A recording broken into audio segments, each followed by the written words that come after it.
Now, we recently covered the somewhat anti-woke turn the Pope made at his State of the World address on Monday, when he took the opportunity to criticise cancel culture. He took aim at those trying to rewrite history through one-traffic thinking, and those trying to implement agendas increasingly dictated by a mindset that rejects the natural foundations of humanity and the cultural roots that constitutes the identity of many peoples. Whilst he did not point the finger at any particular philosophy or pressure group, it is clear that he had identity politics in mind in his speech, as confirmed by his claim that under the guise of defending diversity, it ends up cancelling all sense of identity with the risk of silencing positions. This all came as a surprise to me because I was led to believe that Pope Francis was a somewhat progressive pope, as popes go. I was under that impression as well, to be honest. Well, he has, for example, been strongly critical of EU nations for not doing enough about the migrant crisis, saying that there should be a more unilateral effort to take in refugees from member states. And he expressed support for the LGBT community impassionately by saying that they are children of God like everyone else. And whilst not advocating for same-sex marriage, he has expressed some considerable support for the idea of same-sex civil unions in the past. The list goes on. But his recent speech suggests that he's been beginning to join the dots with regards to the hidden intentions behind certain political projects, maybe the World Economic Forum, maybe BLM, which support mass immigration, undermine the very idea that mass immigration has any social consequences that outweighs the benefits, collapse everything into a dialectic of white supremacy, and seem intent on normalising abstract notions of group identity. He comments about rewriting history in particular. These comments in particular imply an awareness of the Pope's part in acknowledging the possibility that this ongoing effort of Western decolonisation has nothing to do with combating racism and everything to do with revolutionising what we understand the concept of racism to be. Needless to say, the Pope's address came as a considerable surprise to many people, myself included, but to his credit, he does now seem to be doing everything a leader of the Christian world should be doing, even though God didn't appoint him as leader. So, if we get the first clip up here, or the first webpage up, a couple of weeks ago before the Pope made his State of the World address, he sought to criticise couples who chose to have pets instead of children. Well, it's not really too surprising that a pope or a Catholic in general is opposed to having a small family, for example, especially replacing them with pets, because I know Catholics are pretty renowned for having very big families because of their beliefs in contraception being bad. A certain epic Monty Python sketch comes to mind here. But yeah, he said that they were selfish, arguing that their decision to forego parenthood leads to a loss of humanity and is a detriment to civilization. He made the comment on the 5th of January, I believe, or speaking to a general audience about St. Joseph, Jesus' earthly father. Francis lauded Joseph's decision to bring up Jesus as among the highest forms of love when he veered into the topic of adoption and orphan children today before turning on couples that opt for animals instead of children. This is his quote that I'm going to read out here. We see that people do not want to have children, or just one and no more, and many, many couples do not have children because they do not want to, or they have just one. But they have 2 dogs, 2 cats. Yes, dogs and cats take the place of children, the Pope said. Yes, it's funny, I understand, but it is the reality, and this denial of fatherhood or motherhood diminishes us. It takes away our humanity, and in this way of civilization becomes aged and without humanity, because it loses the richness of fatherhood and motherhood, and our homeland suffers as it does not have children. What do you think of that? Well, I'm all for him encouraging people to adopt children. I think that's really good, and I think that it's not right for children to grow up, certainly from a psychological perspective and also a moral one as well. Of course. In care and in these institutions, they need a family, and I think that the family unit is very, very important for healthy development for human beings, and if these children don't grow up in a secure environment, then the problem is going to be multiplicative. I can't speak today. You know what I'm trying to say. No, of course. Well, I agree with parts of this. I think that the kind of dogmatic tone kind of misrepresents what he's actually getting at here. I don't completely agree. I mean, for a start, dogs are pretty great. I've got to be honest. I've had one or several my whole life, and well, there's a more reason to adopt dogs because, well, there's a surplus of them in the way that there's actually a surplus of children to adopt as well. You could, for example, adopt children and have dogs. Like, Yeah, I think that they actually mesh well. Like, there's no as morally long as you, absolute position there, and you could say that, I don't know, having one child and having one dog could give that one child a better life than saying adopting two children where one of them turns out to be an absolute, am I allowed to swear, piece of work to the detriment of that other child's I think, welfare. Bringing up kids alongside pets is actually very good because the children learn to take care of someone else, and of course it's not like they're going to be. They could, of course, help raise younger siblings and things like that, but also being responsible for pets teaches them how to understand caring for another, and I think it's very, very useful actually. Yeah, I mean, I grew up with pets my entire life, so I'm very used to it. It seems weird to not have one in the house. No, certainly. They're almost an inseparable part of human civilization now, I would think. I mean, there's a reason why they call them, don't know who it is who refers to them as this, but the extra 0.5. I don't know, and I think I might be misquoted, but I will move on. He's on to something important. We haven't got to that quite yet. He's clearly on to nothing though, because birth rates among Europeans are declining. Croatia, Estonia, Germany, Greece, Japan, that's not obviously European, Portugal, Ukraine, and Sweden are all countries with death rates that are higher than birth rates, which means they are dependent, and this is important, and this obviously doesn't apply so much for Japan, on immigration to prop up their independent working sectors. Of course, some people would say, well, immigration problem solved, but the Pope is basically saying that if European nations want to sustain their parent culture, they may want to try having more children because needs, as you alluded to, customs and traditions are not sustained by those with other customs and tradition. This has been one of the problems of mass immigration, unless there is a clear incentive to actually integrate to the parent culture, which of course our infamous ex-Prime Minister Tony Blair did not give them. Unless there is a clear incentive for integration, they're probably just going to continue living the habits of their old culture. And I think that's certainly been the case in that we've realised now that people form enclaves of communities where they move into areas where things are people are similar, and this you've got places like Chinatown in New York, for example, where everyone who is Chinese moves to the same place. And I mean, it's not necessarily them that are causing a lot of the problems per se, but people from certain areas of the Middle East, for example, that are somewhat more of an issue, let's just say. Yeah, and the funny thing is, it's almost just assumed that the first generation migrants are always going to be, shall we say, the most preserving of the parent culture from which they came. But that's not necessarily true, is it? No, well, you've got lots of cases of, for example, one of the Manchester arena bombers was a second generation from a Libyan family who were asylum seekers. So he was actually born in the UK, and clearly he rejected the culture for a more radical version than his parents, because of course they didn't actually carry out any attacks themselves, but he certainly did. Yeah, so that is certainly an expression of this problem. So, in short, not an unreasonable position from the Pope. But of course, some have sought to take issue with his remarks. If we move on to the next one, and this is, I think, Celia Vigo Wexler, I'm sorry if I've mispronounced your name, who, as the mother of one daughter, found his remarks to be a little bit insulting. And she says, Francis frowned on one-child families like mine. Although I've had more children than he has, family size is deeply personal. I never thought I'd marry, let alone have kids. So my child's birth was a gift, and her presence alone has filled up our lives. And to be frank, the Pope's words are quite hypocritical. The Church talks the talk on families, but it doesn't walk the walk. Many of its beliefs and policies are decidedly not pro-family. Consider, for one example, the second-class status married people have had in the Church itself for centuries. For close to 900 years, the Church has deemed celibacy crucial to a priest's vocation. By being unmarried, it was thought, the priest more fully conformed to the life of Christ, and thus his role was more elevated spiritually.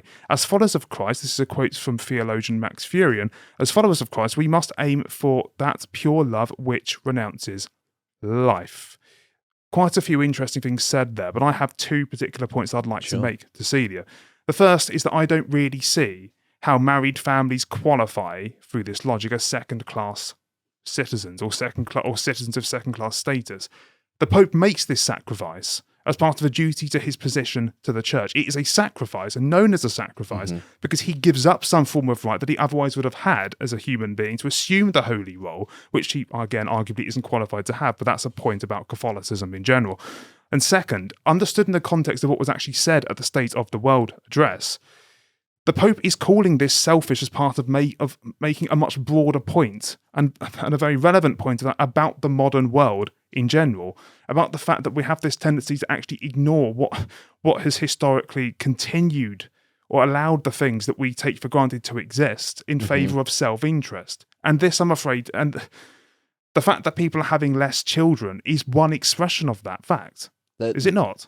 There is something depressing about the kind of woman who would, or well, I suppose men also do this as well. I don't mean to be unfair, but families, let's just say, who have pets that to kind of placate their instincts, some kind of palliative measure to get rid of these instincts of caring for something. They have these feelings, these emotions that are built into them because they're so intrinsic for human life to even continue in the first place. Yeah. And yet they use things in a way in which, well, they use their pets in a way to basically get rid of negative emotions and get positive emotions, whereas the whole reason these things exist in the first place is, of course, to reproduce, to have offspring, as is the way of nature. Yeah. Many of the things we value, it's not immediately obvious like why we value them. When you have to collapse everything into strictly, I don't know, algorithmic principles, if you like, to understand why something has value, you end up, you could say, destroying things that we can't comprehend. And this is the very problem that I have with liberal thinking, which leads to almost the sacrosanctity being on the self to decide what is right. It's like not having children. Like he's not a consequence that ends in the person who decides just not to have children. It can extend and does extend to the culture outside, which families, again, as you say, have had some historic role in sustaining. So choosing not to have a family is also choosing, in effect, not to sustain a culture that you're born into. And whilst it may appear, to be their right, and as is their right, don't get me wrong, to make this choice, there is an objectively selfish element to it. And I think that shouldn't one admit to that? Even though you have the right, there is the right to be selfish. I think you can also argue this in a more constructive way, in that I think that raising children would probably be more fulfilling than raising pets, because ultimately the amount of emotional connection you can have with a pet is limited. I really like having pets. I think they're great, and I have always enjoyed it. And I'm not going to talk ill of that because it's something that is quite dear to me. But at the same time, a human being is far more complex, and the attachment between a parent and child is probably one of the closest and most precious things. I mean, I can only speculate. I don't have one myself, but it seems to me to be something that's very important. And I know the irony is not lost on me that I'm talking about this whilst also being a massive hypocrite, not having kids of my own. But then that's us both. That's I'm still quite young, and there's plenty of time. Of course, I tell myself that all the time. But yeah, it doesn't. I think the Pope is fundamentally right to say that the family is probably the most valuable asset when it actually comes to sustaining such societies, and so not having children does come to the detriment of that potentially. But if we actually contrast this with the Archbishop of Canterbury, probably one of the most powerful Protestant figures in the world, who appears to have gone, or not gone woke, but at least seems to be flirting with wokery to an extent. And this is him, of course, weighing in on climate change. He's not completely peddling despair in this case, but just putting it out that he is aware, as woke people often do. If we move on to the next, and this is his decision to employ Dr. Flora Winfelt as the Reverend Canon, Third Church Estates Commissioner.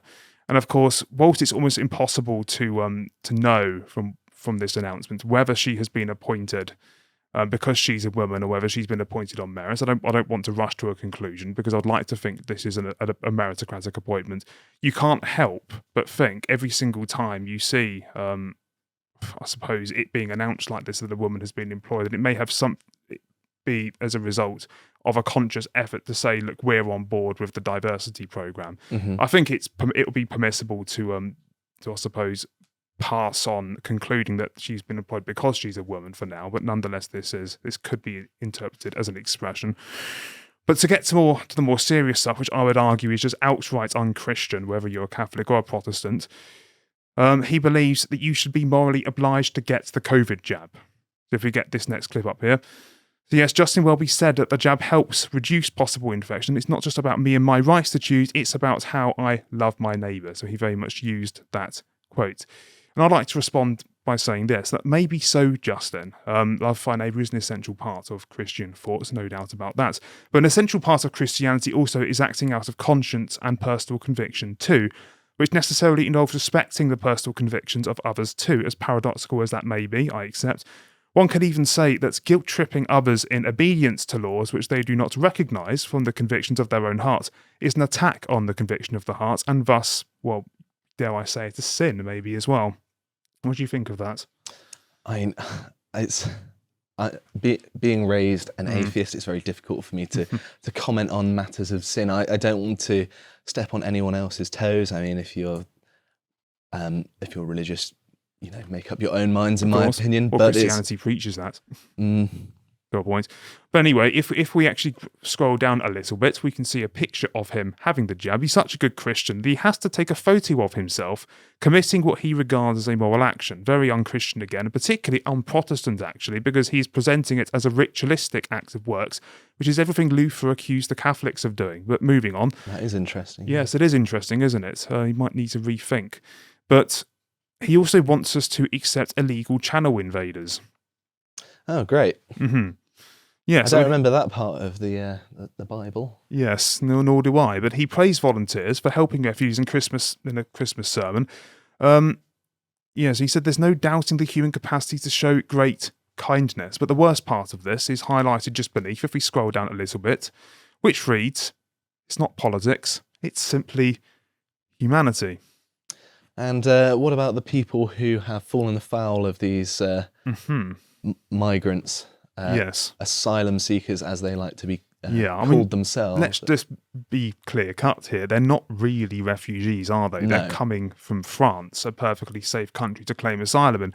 They're economic migrants who have, heard about Priti Patel's luxurious free package that they get on arrival. Well, they just want a piece of it, and maybe a piece of something else as well. I don't know. They are, after all, almost entirely young men from areas where the women's liberation movement hasn't entirely taken hold. Mm-hmm. But you know what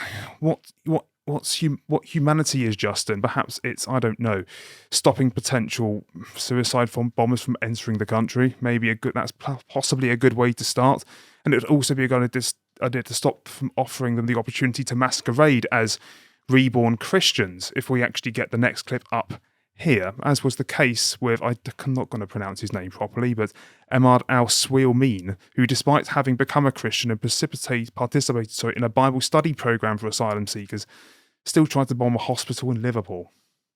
Yeah, so it seems like a cover, and I believe this is actually directly on the advice of ISIS. They said, by the way, if you carry out your attacks by converting to Christianity, it hides the link to Islam, which is what was going on here. Yes, they did explicitly say upon the Mediterranean crisis in 2015 that they were going to exploit the Schengen border system in the European Union to infiltrate Europe. And of course, everyone said, they're just trying to spread fear, and this has no legitimacy. They just wouldn't do that. They would never be so naked in their ambitions. But wow, needless to say, this has happened. And as it turns out, at least according to the Daily Mail, some pastors have said there were probably more fake Christian converters out there. But yes, whilst the Archbishop of Canterbury is, either in denial or outright deluded, the Pope's recent remarks do seem to suggest he understands the situation maybe a little bit better.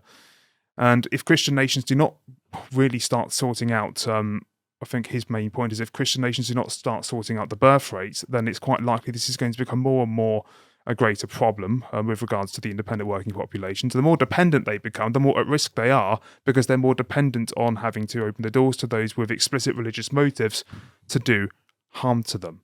So, of course, this isn't the only problem. The cultural fabrics of these respective nations, is at stake too. The less children current fertile generations have, the less people there are to continue the customs and traditions that make communities and nations what they are. Of course, people are individuals, as we both respect, who are rightfully allowed to have their own convictions, but the very concept of individuality, which we take for granted, is, I've continued to argue, and many others will argue, something we owe to the Christian world and the Roman world in parts too. If Christianity falls, if Christian institutions fall, then we can no longer trace the steps to sustain the liberal societies which we have today. So I think we need to start taking the Pope's words in his mature age very, very seriously indeed. So thank you, Pope Francis. We will continue to follow you from now on. If you want to see more from the podcast of the Lotus Eaters, you can go to lotuseaters.com to enjoy all of the premium content we have on the site, such as our premium book club. In this episode, Carl and Callum discuss the foundational text of British conservatism, Edmund Burke's Reflections on the Revolution in France. You can get access to all of our premium content with a bronze tier membership for just £5 a month. If you'd like to stay up to date with all the content we're putting out on the site, you can also follow Lotus Eaters on Getter at getter.com, and you can follow our individual writers and presenters. My page is up here. Thank you, and goodbye.